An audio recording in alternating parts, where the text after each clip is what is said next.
Hello student, welcome to our channel. Student हम लोग हैं एक्सरसाइज 1.1। आज हम लोग करेंगे क्वेश्चन 3। क्वेश्चन 3 के अंदर 3 सब क्वेश्चन हैं, उनको देख लेते हैं। पहले मैं क्वेश्चन को रीड करता हूँ। Find the LCM and HCF of the following integers by applying the prime factorization method. Student हमने क्वेश्चन 2 किया था, जिसमें भी हम लोग एलसीएम और एचसीएफ फाइंड कर रहे थे, और लेकिन उसमें आगे ये कर रहे थे, वेरीफाई रिजल्ट कर रहे थे। ये इजी है, मतलब हमने खाली एलसीएम और एचसीएफ को फाइंड करना है। तो मैंने क्वेश्चन 3 का फर्स्ट यहाँ पर लिखा है 12, 15, 21। तो जैसे क्वेश्चन 2 में हम लोग उसके फैक्टर निकाल रहे थे, तो यहाँ पर भी हम लोग स्टूडेंट इसके फैक्टर निकालते हैं। तो 12, 15 और 21 के प्राइम फैक्टर निकालेंगे।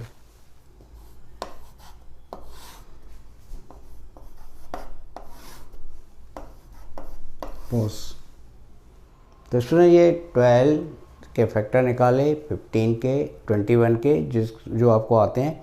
अभी मैं इनको प्रेजेंट करूँगा 12 के फैक्टर कैसे हुए। तो 12 2 टाइम 2 स्क्वायर मल्टीप्लाई 3, 15 के फैक्टर 3 मल्टीप्लाई 5, 21 के फैक्टर 3 मल्टीप्लाई 7। तो ये पक्का लिखना है स्टूडेंट, ये फैक्टर हमने करे उसको ऐसे लिखना है।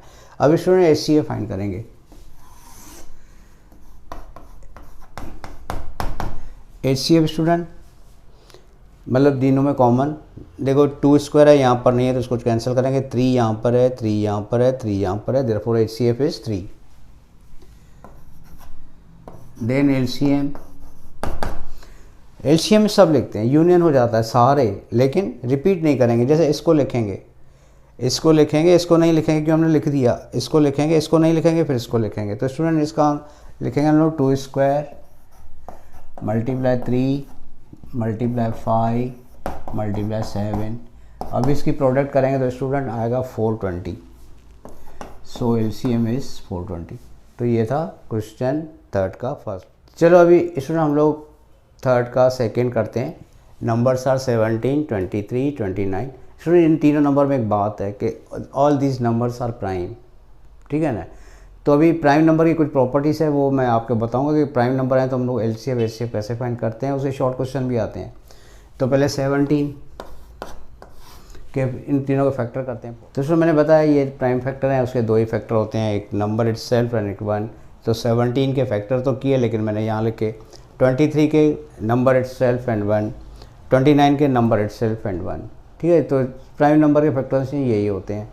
तो अभी हम फाइंड करेंगे पहले एचसीएफ। तो स्टूडेंट अभी एक बार याद करोगे, जब भी प्राइम नंबर आपके पास हो तो उनका एचसीएफ हमेशा 1 होता है। कई बार एग्जाम में क्वेश्चन आता है, if A and B are coprime number या prime number then HCF is dash. अगर कोई भी 2 नंबर हैं वो प्राइम है तो उनका एचसीएफ हमेशा 1 होता है। तो यहाँ लिखेंगे 1।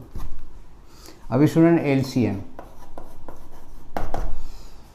अब एलसीएम में देखो स्टूडेंट 1 लिखेंगे, फिर 17, फिर 23, फिर 29। तो मैं लिखता हूँ 1, पॉज करिए।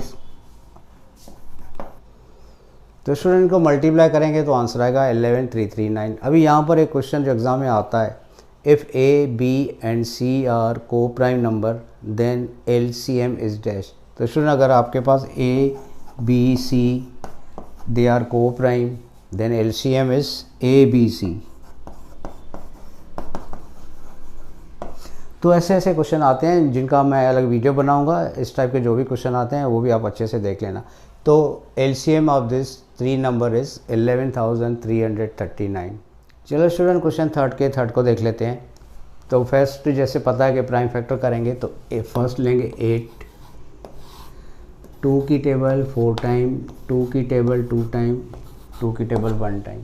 तो स्टूडेंट ये हमने फैक्टराइजेशन किए तीनों के, फिर इनको यहाँ प्रेजेंट किया, इनको लिखा इनके फैक्टराइजेशन।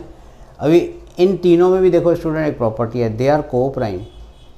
एक होते हैं प्राइम, एक होते हैं को प्राइम, है ना।